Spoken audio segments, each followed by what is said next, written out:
Boa noite, pessoal. Aqui a gente vai fazer mais essa aula explicando algumas características, né, da programação. Hoje, particularmente, a gente vai ver quais são os tipos de dados trabalhados em Python e, enfim, quais são as variáveis e algumas operações que a gente pode fazer nessas variáveis e etc, certo? A intenção é que a gente saiba melhor como funcionam as coisas para que a gente consiga fazer códigos mais de forma mais consciente, né? Mais bem elaborados e etc. Para isso, a gente tem que ter uma noção básica do que são dados e de como eles são usados em Python, em programação em Python.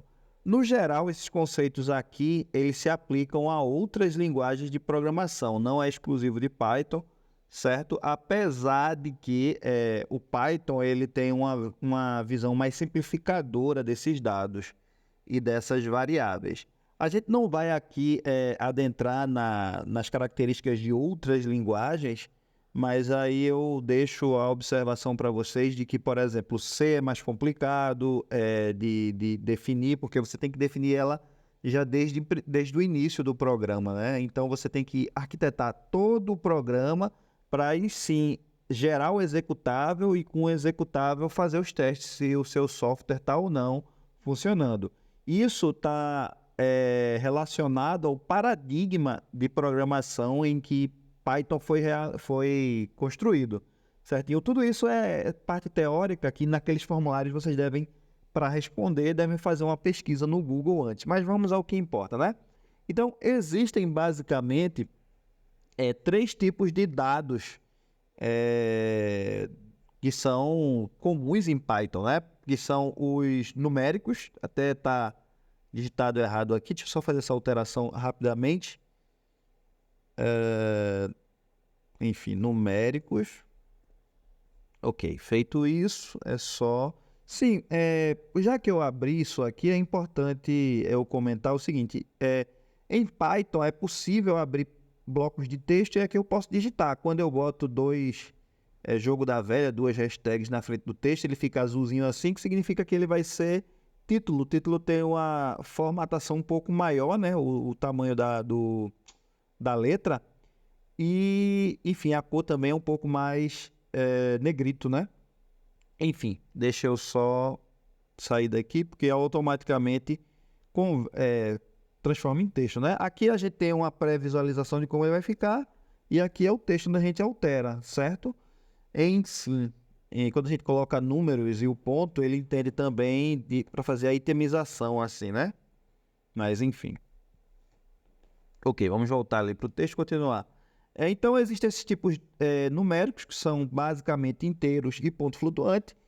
Toda linguagem de programação está limitada em representação de alguns tipos de dados, né? Por exemplo, irracionais e coisas do tipo, são mais difíceis. Apesar de que o Python lida com números complexos. Até não comentei aqui, mas depois eu posso falar especificamente disso.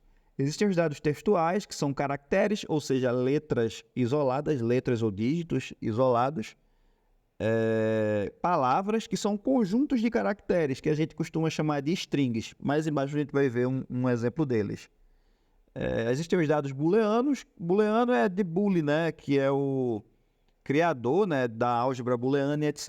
E na álgebra booleana a gente trabalha com zeros e uns, ou com valores verdadeiros e falsos, né, que em inglês é true e false. Então a gente tem esses dois dados, né, esses dois valores para os dados booleanos. E é isso, né? Basicamente, esses quatro tipos de texto nos possibilitam fazer vários trabalhos em programação. Aí você diz, mas só tem esses tipos de dados? Os outros dados, eles podem ser compostos a partir desses, né? Mas a gente vai deixar isso para mais tarde, para não alongar demais a aula de hoje. E aí, existe um conceito muito importante, que é o conceito de variável, que é, em outras palavras, um lugarzinho na memória do computador, onde você vai armazenar aquelas informações que podem ser os nomes das pessoas, dos usuários, as senhas, os valores no saldo de uma conta, se for, enfim, trabalhar com valores monetários, etc. O que você precisa salvar, você vai salvar nisso que a gente chama de variáveis.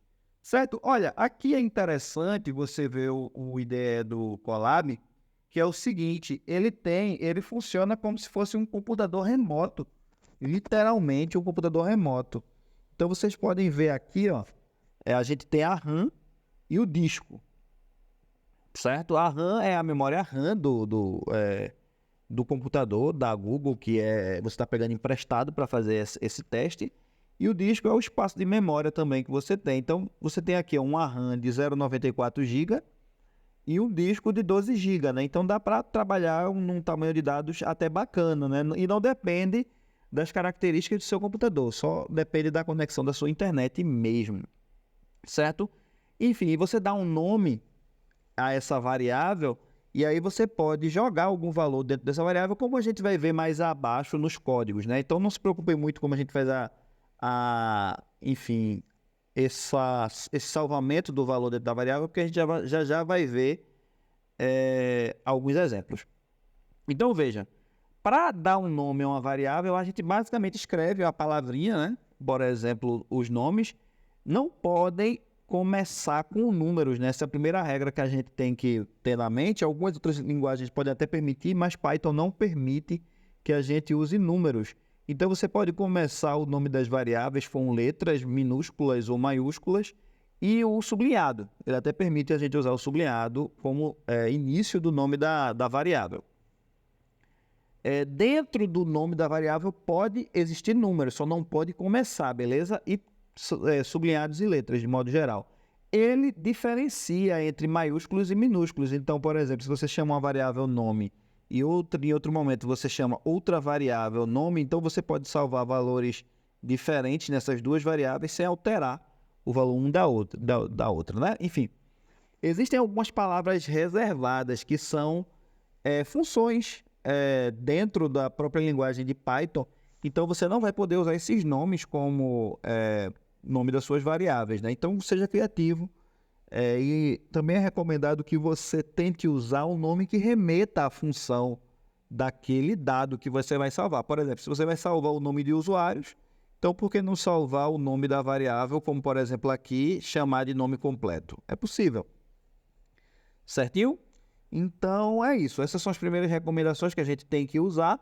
Aqui tem um exemplo, né? Essa igualdade aqui, a igualdade simples, ela é usada para a gente fazer esse salvamento do valor dentro dessa variável. Então, quando você quiser acessar o valor do nome que você salvou, João, você vai poder simplesmente chegar lá, por exemplo, em João, dentro do print nome.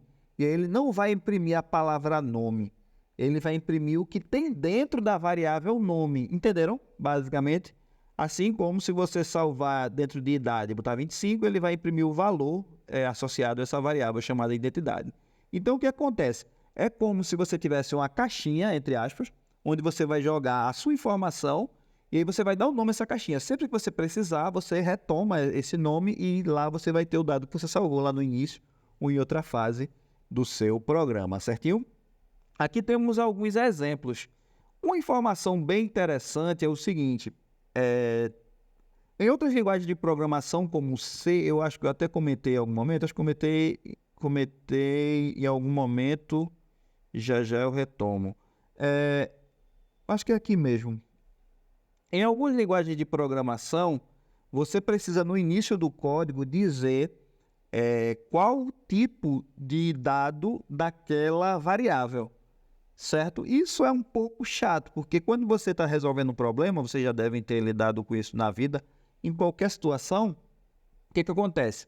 Você está lá resolvendo um probleminha, e aí você percebe que precisa de outro problema, né?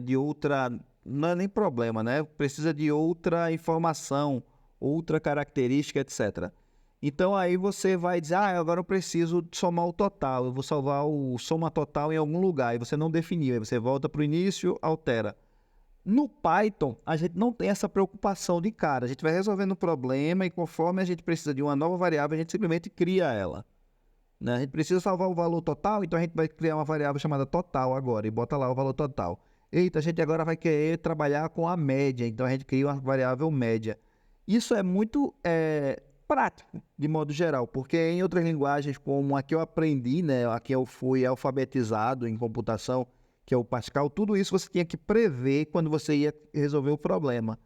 E já em Python ele deixa, não que você, por exemplo, não fosse tão difícil assim alterar.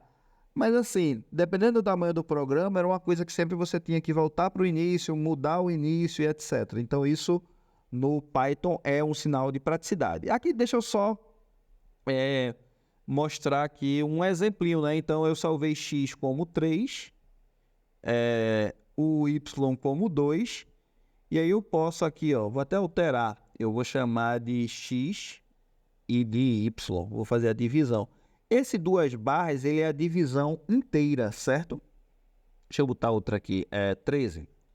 13 e 2. Eu vou dividir 13 por 2. Esse duas barras é o quociente da divisão inteira. Então, se eu executar aqui, ó, ele faz a operação e retorna 6. Por quê? Porque o x dele não é mais uma letrinha. Você disse que o x ia corresponder a esse valor 13. Então, quando você chamar o x, ele vai entender o valor que você atrelou aqui. Esse comando, essa igualdade simples, né, ela é o que a gente chama de atribuição. A igualdade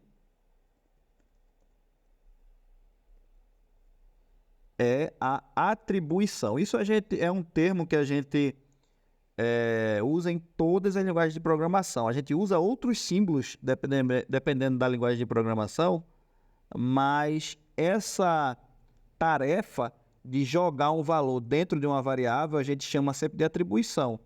Em C, por exemplo, também é igualdade, na maioria dos casos, mas, por exemplo, em R, que é outra linguagem de programação muito usada em estatística, a gente usa um símbolozinho, só vou dar de exemplo aqui, que é esse. A gente usa isso para atribuir um valor numa variável. Certo? Ok? É só para a gente ter a primeira noção de como são as variáveis, né? Aqui a variável se chama x, aqui a variável se chama y. E se você coloca, ó, isso foi até interessante eu ter notado, ter acontecido aqui, porque assim é instrutivo. Quando você passa o cursor em cima da letrinha, ele diz o tipo, ó, da variável e o valor que está salvo nela. Aqui, ó. Certo? Mas se você quiser, você pode, como a gente vai ver ali embaixo, imprimir diretamente o tipo da variável, né? Verificar qual é, etc. Aqui, ó, eu vou falar de algumas características das variáveis. Diferente da linguagem C e Pascal, como eu disse, a gente não precisa definir todas elas no início do programa. Durante o percurso, a gente pode ir acrescentando variáveis, certo? E o programa ele se responsabiliza, dependendo do tipo de dado que você vai jogar naquela variável, usar o tipo adequado para essa variável nova z. Aqui é o exemplo, né? Eu tenho 3 e y, parecido com o exemplo anterior, faço uma divisão, eu fiz a divisão inteira, né? Ou seja, eu quero o quociente, o valor do quociente dessa divisão aqui. Então, se é o quociente de uma divisão inteira, é um valor inteiro. Logo, o z ele vai ser um valor inteiro também, certo? Ele não precisa que z seja ponto flutuante, ele não precisa que seja lógico, ele não precisa que seja nenhum do tipo. Então, ele pega o mais simples possível e automaticamente define, sem eu ter dito em momento nenhum, que z tinha que ser inteiro. Aqui eu executo só para a gente ver. E aqui, ó, o valor da divisão inteira que eu imprimi aqui, o valor de z foi 2, né? Obviamente, quando você divide 5 por 2, cabe 2, né? 2 vezes 2 e sobra 1. E o tipo da variável z eu consigo ver com esse comando aqui, type, certo? E aí é tipo inteiro, como a gente consegue observar. Ok, com os valores lógicos, né, com os operadores lógicos e tudo mais, o resultado das operações são valores, obviamente, de verdadeiro ou falso. O que eu quero dizer com isso? Por exemplo, se eu jogar aqui o resultado da operação 3 é maior que 1, então o que acontece? Ele vai jogar o valor lógico dessa operação, dessa relação, aqui dentro dessa variável chamada valor lógico. Olha, o interessante aqui é que eu usei aquelas características dos nomes de variáveis que eu tinha dito lá no início. Aqui eu usei letras, aqui eu usei caracteres maiúsculos, não todos, mas alguns, e aqui eu usei o sublinhado, né, para dar o nome a essa variável. Então, essa variável se chama valor lógico, eu coloquei o valor resultante dessa comparação aqui, e essa comparação tem um valor falso. Eu vou até ver que isso aconteceu, botando aqui, ó, print valor lógico, certo? Quando eu executar, ele vai me dizer o resultado, né, disso aqui. 3 é maior que 1, sim. Né? É verdadeiro. 3 é maior que 1. E o tipo dessa variável aqui, dessa variável valor lógico, é bool, que vem de booleano. Certo? Se eu trocar, o que é que acontece? Retorna o valor falso, né? Vamos esperar. Olha, é muito importante eu usar a digitação completamente igual ao nome da variável quando eu definir lá em cima. Por exemplo, se eu trocar por L minúsculo, ele já até dá um sublinhadinho aqui, porque essa daqui não foi definida, né? Se eu executar, vai dar erro. Certo? Então, quando você estiver inspecionando o seu código, você tem que ver também se você não digitou alguma coisa errada, etc. Ele indica normalmente, tá vendo aqui? Ele indicou que o problema foi no print. E aí você vai olhar e examinar. Escrevi o print errado? Não. O valor lógico está correto? Não. Então é aí onde você vai mexer. Certinho? Isso aqui é importante, essa parte de correção, que é como a gente debuga os nossos códigos. Enfim, né? Continuando aqui, o outro tipo de valor, de variável e de dado é o tipo string. No Python, tudo é string. Em outras linguagens, existe o conceito de caractere. No Python, caractere é um string de uma unidade, né, de um termo só. Porém, a gente nem chama de caractere. Então, para a gente vai ser tudo string, como eu disse no início, né? Então, veja, para a gente escrever uma frase, um nome, um texto, inclusive, né? Enfim, é muito usado Python para análises de dados, como, por exemplo, avaliações de usuários de uma plataforma, por exemplo, ou tweets, ou comentários numa página de Instagram. Isso a gente pode coletar esses dados textuais e fazer uma análise disso, né? Então, a gente precisa trabalhar com textos. E os textos são strings, que pode ser até um caractere só, uma frase só, uma palavra só, ou um texto grande, certo? E aí espero que esses exemplos esclareçam. Aqui eu tenho... E olha, eles não são limitados a apenas texto, né? A apenas letras. Pode ter números também, como eu exemplifico aqui, e pode ter, enfim, letras maiúsculas, minúsculas, espaço, sublinhado, etc. Alguns caracteres especiais. É importante notar que só vai ser considerado string se tiver entre aspas. E as aspas podem ser maiúsculas ou minúsculas. Vou até trocar aqui, ó, só que não misturado, né? Se você usar aspa dupla, você vai ter que finalizar com aspa dupla. E se você usar começando com aspas simples, você vai ter que terminar com aspas simples. E aí você pode também andar caractere a caractere no seu string usando essa indexação aqui. Indexação é um conceito que, enfim, é a nossa primeira vez que a gente vê ele, mas basicamente é o seguinte: quando você tem uma palavra, mais à frente a gente vai ver que isso vale para vetores também, mas quando a gente tem uma palavra, cada posição, cada letrinha ocupa uma posição nesse conjunto de letras, né? E a gente associa a valores inteiros assim. Deixa eu primeiro executar para a gente dar uma olhada. Certo aqui, ó. Primeiramente rodou certinho porque ele não faz diferença quando você vai salvar strings da aspas simples para aspas duplas. É tudo string para ele. Então, para que ter dois símbolos para eu determinar um string? Olha, em algumas aplicações, o seu texto ele já vai ter aspas simples nele. Então, é interessante você ter a aspa dupla do lado de fora para não ter essa confusão com a aspa simples de dentro. E vice-versa, certo? Então, é importante ter uma aspa a mais para que a gente, quando a gente for fazer a coleta de texto e a análise, isso não gere problemas. A gente vai entender isso melhor em situações específicas, mas, por enquanto, o importante é saber que você pode definir das duas formas. E aqui, ó, eu peguei a cidade, né? E dentro da cidade eu salvei Recife, e quando eu indexei com 1, ele retornou a letra E. Aí você pode dizer, o 1 não é o primeiro termo, por que é? É porque o Python, ele sempre começa com um zero. Então, para você recuperar o R, você teria que, na realidade, colocar o zero aqui, tá vendo? E aí você vai andando nos inteiros, ele vai andando nas letras da palavra Recife. Certinho? Isso é um conceito que vai ser bem interessante quando a gente estiver resolvendo questões com vetores.